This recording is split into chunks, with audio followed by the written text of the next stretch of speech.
Gora bikasi. Beri di bata kacho nun jena.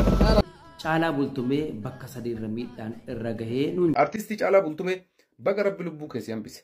Namoota reebicha kana sirratti raawwatanis dhageenyee jirra. Akkam jirtu kabajamtoota hordoftoota kiyya viidiyoo biraatiin walitti deemnee jirra. Viidiyoon guyyaa har'aa artist Caalaa Bultumee irratti yaaliin ajjechaa taasifamee jira. Viidiyoo kana qabadhee dhufee jira. Kana qofaa miti viidiyoon biraallee ni jira. Haga xumuraatitti na wajjin tura. Namoonni yeroo jalqabaaf gara chaanaalii kanaatitti dhuftan maatii chaanaalii kanaa ta'a subscribe godhuudhaan maatii chaanaalii kanaa ta'a. Hundi keessanuu like godhaa. Yaada keessanis yaada qabdan kamiyyuu komentii jalatti na barreessaa. Gara viidiyootitti. Gora bikasi. Beri di bata kacho nun jena. Ara masbuuti akkasuma. La kakasi gizee biraas nan dabarsa dhugaa. Amma qabu kofiisidha. Amma qarshii gizee biraas nan dabarsa. Dibba lama godha. Sibil billah yeroo biraa waan karaa. La kakasi miti kaasana. Darsu marsii deemna bar. Dibba shanii murtanii boodu murtanis. Dibba sadii sinii dheelo. Gora bi. Dibba idaa. Dibba kennu ture dibba lama kennu sibili qabdaa. Qabu bakka dide kamal gora. Gizee deebis nan tabaabara. Kan nelle dide ma. Hello. Jira bakka. Bakka deemee. Milishaan yeroo dirqamaan qarshii namarraa fudhatu. Viidiyoon kun viidiyoo dhoksaadhaan waraabame. Waa'ee kana irratti hoogganaan waajjira milishaa Oromiyaa deebii irratti kennee jira. Waa'ee kana irratti ibsa kennee jira. Mee maal akka inni jedhe dhageeffannu. Laalleerra nutis milishaan akkuma sila kaastan halkan guyyaa qorraan aduudhaan lubbuu qaalii ofii uummata kanaaf kaffaluudhaan mindaa tokko mal qabeenya fiitiif maatii ofii dhiisee ka'e uummataaf kan wareegamaa jiru. Haa ta'u malas keessatti namooti milishaa keessa taa'anii fedhii ofii guutachuudhaaf hojmaata badaa qabatanii lo'anee galanuu hin jiran jechuudha.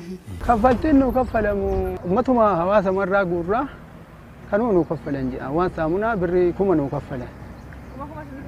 Kana. Waa'ee mindaa isaaniitiin wal qabatee wanti hoogganaan dubbataa jiruu fi wanti miseensi isaanii kun jedhaa jiru xiqqoo wal faalleessaa dhugaa jirtu waan uummata keessa jiru hawaasni yookiin uummanni ni beeka waan ta'eef. Dhimma kana dhuguma erga viidiyoo kan argatan booda galtee godhatanii wanti sirreessanii yoo jiraate itti dabala haasa. Tole viidiyoo kana qofa duuntanii durbilli komiin baay'een jira. Isarratti hundaa'uudhaan inni guddaan keessoo milishaa keenyaa qulqulleessuu nu barbaachisa kan jedhudha kan qaban. Namoonni amala sirrii hin qabne as keessatti jechuudha uffata kanatti fayyadamuudhaan namoota miidhaa jiran namoota kanneen sakatta'anii seeratti dhiyeessanii akkasumas hojii irraas akka ari'aa jiran dubbatee jira. Sirriidha kun ammoo jabaatee itti fufuu qaba.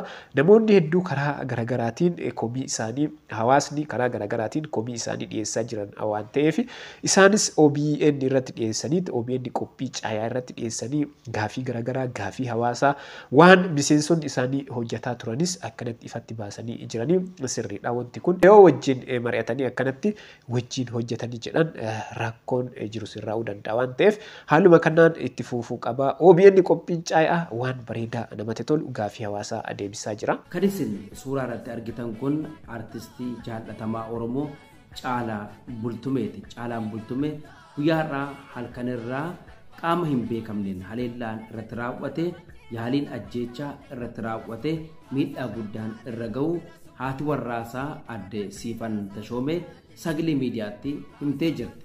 Akka haati warraasaa nuun jettetti Caalaa Bultumee bakka sadiirra miidhaan irra gahee nuun jette. Mataasaa, fuullasaaf gateettiisaa gara bitaarra miidhaan irra ga'u nuuf mirkaneessitee jirti. Yeroo ammaa yaaliin ergaa godhamee fi booda Caalaa Bultumees gara manaatti deebi'ee jira. Haa ta'u malee Caalaa Bultumee irratti yaalii ajjechaa guddaatu irratti raawwatee nuun jette. Akkasumas poolisiin namoota 3 yeroodhaaf to'annaa jala oolche qorannoo irratti geggeessuu eegaleeraa nuun jette. Artist Caalaa Bultumee irratti yaaliin ajjechaa taasifamee jira akkanatti jechuudha. Waan baay'ee nama rifachiisu magaalaa Finfinnee keessatti namoota hin beekamneen yaaliin ajjechaa akkanatti irratti taasifamee jira. Caalaa Bultumee erga sirba dhiisee gara amantiitti deebi'ee bubbulee jira. Haa ta'uutii wanti akkanaa kun maaliif irratti taasifama? Waa'ee artistii keenya isin argaa jirtan artistii Caalaa Bultumee irratti guyyaa halkan edaa yaaliin reebichi cimaan irratti raawwatamee ture. Artistii Caalaa Bultumee akkuma isin beektan rabbi lubbuu isaa hambisee jira. Walumaa galatti ummanni keenya Oromoo mootummaa nama biyya bulchaa jirus waan tokko beekuudha qabdan. Yeroo baay'ee ibidda qabsiisuudhaaf lola tokko jalqabuudhaaf nama cimaa nama ummata ija ummataa ta'e ummata dura mul'atu tokko irratti badiin dalagama tarkaanfii fudhatama. Lola waggoota lamaan dabree dura biyyattii waraana seenuun duratti artistii keenya qaalii artistii Hacaaluu Hundeessaa akka dhabne ni yaadattan. Caalaa Bultumee ammoo Rabbiin hamtuu sii fidee lubbuu kee hambise.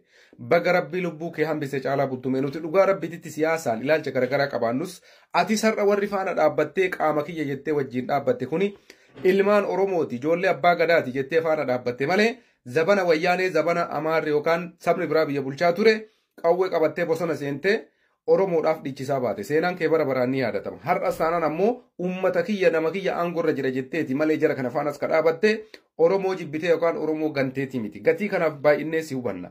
Wanti inni uummata Oromootiif hojjete galanni isaa uummata Oromoo bira jira. Yoomiyyuu hin irraanfatamu.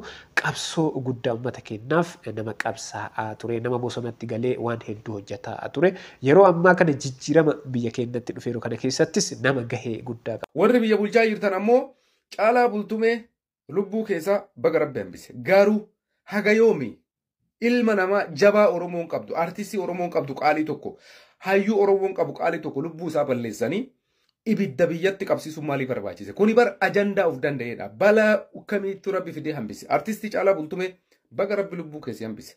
Namoota reebicha kana sirratti raawwatanis dhageenyee jirra. Loltoota mootummaati. Eedota Jeneraal Tasfaayeeti. Maaliif akka isaan kana godhan nu galuu dide? Baay'ee nama ajaa'ibaa. Obboleessa koo baga Rabbi lubbuu si baase. Kuni akka biyyattii guutuutitti rakkoo biraa biyyattiitti uumanii jeequmsa biyyaa hammeessuudhaaf waan yaadameedha. Rabbi lubbuu keessa hambisee jira.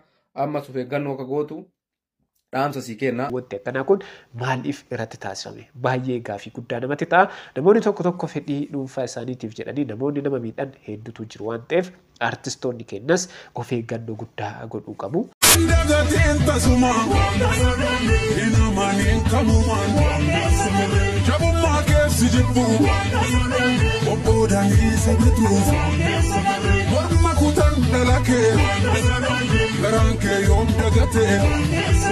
Sirratti faarsu kira ulfinni taatu jaraaf haqa barbaacha danne soba manuu dadhabne warri hin qabne galata baraan seenaan mata warri hin qabne galata injifannoon wata yaballeessaa jirrachuu kubaan jabbii galgala walanjeenyaa sirrattu umaalamii